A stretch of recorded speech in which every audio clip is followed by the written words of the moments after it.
नमस्ते। अशोक जी, 1 दिसंबर को हम एड्स डे मनाते हैं। हम आपसे पूछना चाहेंगे कि इसका दिव्यांगजनों से क्या संबंध है? जो प्रकृति का प्राणी से है। अगर हम ह्यूमन राइट की बात करें तो भी, आरपीडब्ल्यूडी 2016 की बात करें तो भी, और अगर convention on the rights of person with disabilities की बात करें तो भी, इसका सीधा संबंध दिव्यांगजन से है। आरपीडब्ल्यूडी एक जब परिभाषित करती है पर्सन विद डिसेबिलिटी को, तो पर्सन विद डिसेबिलिटी, दूसरा पर्सन विद बेंचमार्क डिसेबिलिटी, और तीसरा है person with disability having high support need.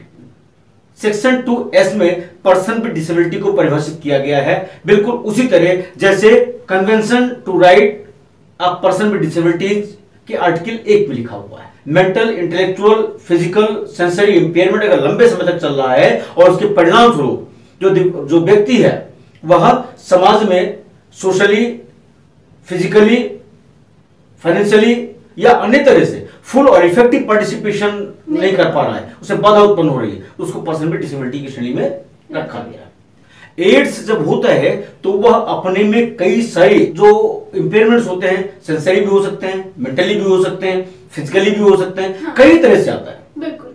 और जब वो इस तरह से पीड़ित होता है तो वो दिव्यांगता की श्रेणी में आ जाता है। इसलिए HIV है, एड्स है, दिव्यांगजनों को ज्यादा रिस्क पे रखती है, यानी दिव्यांगजनों के इससे प्रभावित होने की आशंका बहुत ज्यादा रहती है। हम ये पूछना चाहेंगे कि दिव्यांगजन इस एड्स से कैसे प्रभावित होते हैं? क्या इसका कोई रिस्क फैक्टर है? दिव्यांगजन समाज का प्राणी है। यद्यपि बहुत कुछ बदला है समाज में, दिव्यांगजनों के प्रति सकारात्मक दृष्टिकोण आया है, लेकिन अभी भी कुछ लोग ऐसे हैं जो सोशल स्टिग्मा का शिकार हैं और दिव्यांगजन को अभी भी उसी रूप में देखते जैसे पहले देखते थे। दिव्यांगजन का जो विवाह है वह नहीं होने पाता है ज्यादातर। ऐसे हमारे बहुत सारे दिव्यांगजन साथ जिनके परिवार है, कौन पालेगा, कौन पढ़ाएगा इनके बच्चों को, कैसे इनकम होगी, तो इसके कारण उनका विवाह करते ही नहीं है। रिजल्टेंटली होता क्या है, वह हेटेरोसेक्स में या फिर होमोसेक्स में इन्वॉल्व हो जाते हैं, नोइंगली अननोइंगली। तो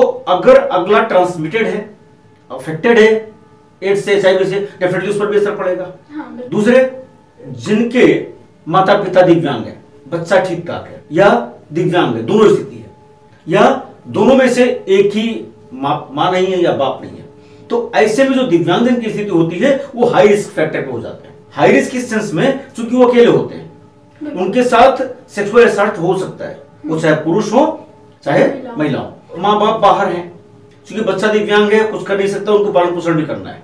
और अगर मान लीजिए माँ बाप दोनों दिव्यांग हैं तो उस बच्चे को बाहर निकलना है। सोसाइटी में यद्यपि सकारात्मक लोग हैं, अच्छे लोग भी हैं, लेकिन एक वजह सारे तालाब गंदा करती है, हाँ, और उनकी जो नजर होती है वही सब गड़बड़ कर देती है। तो वहां भी जो दिव्यांगजन होते हैं उनका रिस्क फैक्टर हाई हो जाता है। आरपीडब्ल्यूडी एक्ट की सेक्शन 92 में सेक्सुअल असॉल्ट की बात आती है। सेक्सुअल असॉल्ट हो सकता है, उनके रेप्स हो सकते हैं, कुछ भी हो सकता है, तो ट्रांसमिशन के चांसेस बढ़ जाते हैं। आप देखेंगे जहां पर इंटेलेक्चुअली या स्पेशलाइज्ड फील्ड है, स्कूल है, कॉलेजेस हैं, हॉस्पिटल्स हैं, वहां पर भी दिव्यांगजन का जो फैक्टर है रिस्क का वो ज्यादा रहता है। जो विजुअली इंपेयर्ड है या डीफ एंड डम है तो शोर भी नहीं मचा सकते, किसी को कह भी नहीं सकते, वो उनकी बात को कोई समझ भी नहीं सकता है। या जो मानसिक मंदित हैं उनके साथ, या जो मेंटली इल हैं उनके साथ हो सकता है। बिल्कुल हाई रिस्क रहता है। हालांकि और भी कैटेगरी जो दिव्यांगजन की है वो भी हाई रिस्क पे रहती है। हाँ, क्योंकि इंसान जब कुछ व्यक्ति ही नहीं कर पाएगा तो फिर हाई रिस्क पर आ जाएगा। बिल्कुल। धन्यवाद अशोक जी। आपसे अनुरोध रहेगा, इस चैनल को अगर सब्सक्राइब नहीं किया है तो कृपया करें और साथ ही नोटिफिकेशन बेल जरूर दबाइएगा। आपसे भी अनुरोध रहेगा कि आप शेयर करें, लाइक करें और साथ ही कमेंट बॉक्स में बताएं कि इसमें आपकी क्या राय है। धन्यवाद।